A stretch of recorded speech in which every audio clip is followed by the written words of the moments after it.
চলে এসেছি আজকে একটা নতুন সিনেমা রিভিউ নিয়ে।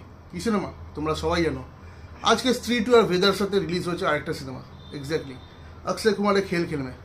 প্রথমেই বলে রাখি রিভিউটা ছোট হতে চলেছে, কারণ সিনেমাটা নিয়ে সেরকম কিছু বলার নেই। 2016 সালে রিলিজ হওয়া একটা ইটালিয়ান ফিল্ম পারফেক্ট স্ট্রেঞ্জার্স, এই সিনেমাটা রিমেক, যেটার অলরেডি নাকি 26টা রিমেক হয়ে গেছে, মানে এটা 27তম রিমেক। ডাইরেক্ট করেছে কে? মুদাসসর আজিজ। এটা রিমেক, যেহেতু ভালো রিমেক হলো কি, দেখো আমি পারফেক্ট স্ট্রেঞ্জার্স দেখিনি, আমি কনসেপ্ট জানি না, বা তার 26টা রিমেকও দেখিনি, তো আমার কাছে কনসেপ্টটা নতুন, আমি পুরো নতুনভাবে দেখতে গেছিলাম। তো সেখানে আমার কেমন লাগলো সেইটা নিয়ে আমি বলতে চাই। তো বলতে গেলে 50-50, মানে খুব ভালোও নয় খুব খারাপও নয়। হ্যাঁ, তবে যতক্ষণ হলে বসেছিলাম মজা এসছে, কিছু কিছু ওয়ানলাইনার, কিছু কিছু পাঞ্চ, আর সব থেকে বড়ো কথা অক্ষয় কুমার নিজে আছে, ওর মতো কমেডি কে করতে পারে? অক্ষয় কুমার থাকা মানে কমেডি হবে না সেটা তো নয়। তো সেই হিসাবে আমি বলতে চাই সিনেমাটা ঠিক আছে, বাট কিছু তো একটা মিসিং। তো সিনেমা স্টোরি কি, ট্রেলার দিকে কী বুঝেছো তোমরা? যা বুঝেছো তাই, এক্স্যাক্টলি, আর এক্সট্রা কিচ্ছু নেই সিনেমাটার মধ্যে। মানে 7 জন বন্ধু, তারা একটা বিয়ে বাড়িতে যাবে, যাদের মধ্যে 3 জন কাপল, ভানি কাপুর, অক্ষয় কুমার, তাপসি পান্নু, ওই ছেলেটার নামটা আমি জানি না, সিরিয়াস বলছি, আর অ্যামি বাগ, আর একটা মেয়ে, ওর নাম জানি না, আমি জানি না ওদের নাম, আমি সার্চ করে দেখিও নি, কারণ মনে রাখার মতো সেরকম কিছু ছিল না। তো যাই হোক, একটা গেম খেলবে ওরা, যে মোবাইলটা অন করে রাখা থাকবে কোনো রকম পাসওয়ার্ড বা কোনো রকম লক ছাড়া, তার মধ্যে যে প্রথম SMS বা কল আসবে সেটা সবার সামনে, যদি SMS আসে তাহলে খুলে সবার সামনে পড়তে হবে, যদি কল আসে তাহলে লাউডে শুনতে হবে। তো এই যে হচ্ছে ব্যাপারটা, যেটা আমাদের প্রতিদিনকার নিয়মিত জীবনে ঘটছে, মানে যদি আমাদের ফোনের মধ্যে কী আছে না আছে, আমাদের পার্সোনাল জিনিস, পার্সোনাল ডেটা, সেগুলো যদি লোকের সামনে চলে আসে, বা ফোনটা ধরো কোনো দিন হারিয়ে গেল, হারিয়ে যাওয়ার পর কারো হাতে পড়ে গেল, তখন কি হবে? এই টোটালি এই জিনিসটার উপর সিনেমাটা বেস্ট। এবার সেটা কমেডিভাবে মানে প্রেজেন্ট করেছে, সেটাতে কি ভালো লাগলো? ছবির পজিটিভ দিক, নেগেটিভ দিক। পজিটিভ দিক বলতে প্রথমেই মাথায় আসে 3 জনের কথা, এখানে সিনেমার জাস্ট 3 জনের কথা, যারা অ্যাক্টর তাদের মধ্যে বলছি আর কি। আরও 2-3টে পজিটিভ দিক আছে। ফার্স্ট হচ্ছে অক্ষয় কুমার, তাপসি পান্নু, ফরদিন খান, এরা 3 জন হচ্ছে সব থেকে মানে অ্যাক্টরদের মধ্যে পজিটিভ। এখানে অক্ষয় কুমারকে তো তোমরা জানোই, কমেডি করতে দারুণ পারে, অক্ষয় কুমারের কোনো জবাবই নেই। আর এইসব জনরায় তুমি যদি সিনেমাটা দেখো তাহলে মানে তুমি বুঝতে পারবে অক্ষয় কুমারকে অ্যাকচুয়ালি হারামি লাগছিল, ওর ক্যারেক্টারটাই এরকম, ভালো লেগেছে। তাপসি পান্নুর ইমোশনাল সিন কিছু জায়গায় ভালো, আর কমেডিটাও ভালো করেছে। আর ফরদিন খানের কথা যদি বলি, অনেক দিন পর বড় স্ক্রিনে তাকে ভালো লেগেছে, ইমোশনাল জায়গাগুলো ভালো ক্যাচ করেছে, ভালো অ্যাক্টিং করেছে। এছাড়া বাকি অ্যাক্টরদের ছবির সেকেন্ড হাফ খুব ভালো, ইমোশনাল, ড্রামা, কমেডি সব কিছু ভালো ব্লেন্ড করেছে।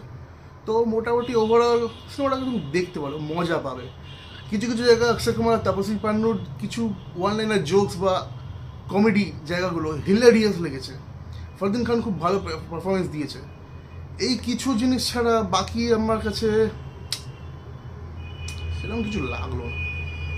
তোমাদের মতে কী বলে, যারা দেখে নিয়েছো, তোমাদের কেমন লেগেছে?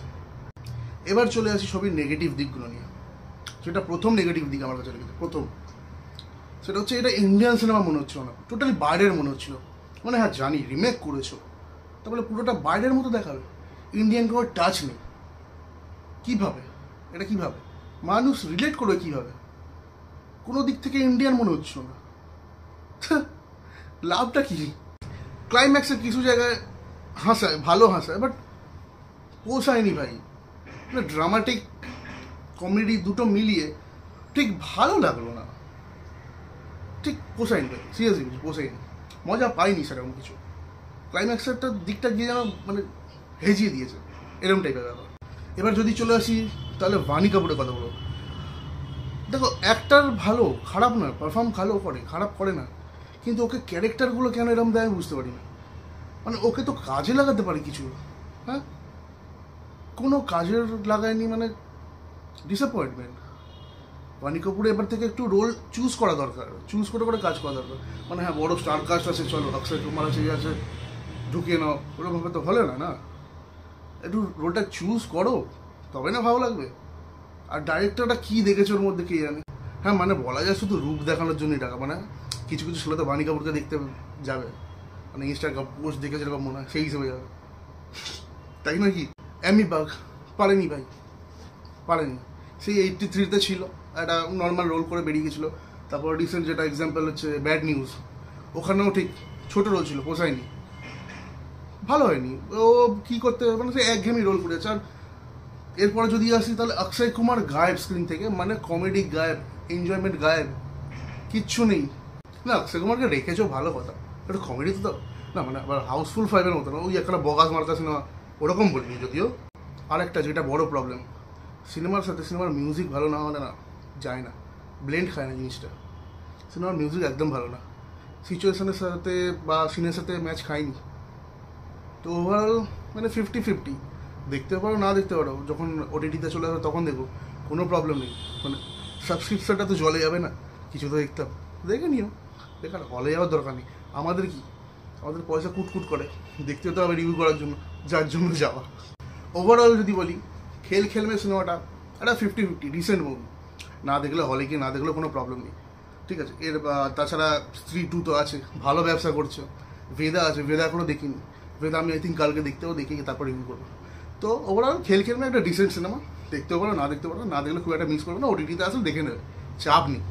তো এটাই ছিল আমার রিভিউ, শর্ট রিভিউ, ছোটো রিভিউ, কোনো বড় করিনি, কারণ বড় করা কিছু তো ছিলই না। অক্ষয় কুমার যদি আরেকটু ভালো করতো, ওকে যদি ভালোভাবে ইউজ করতো তাহলে ঠিক ছিল।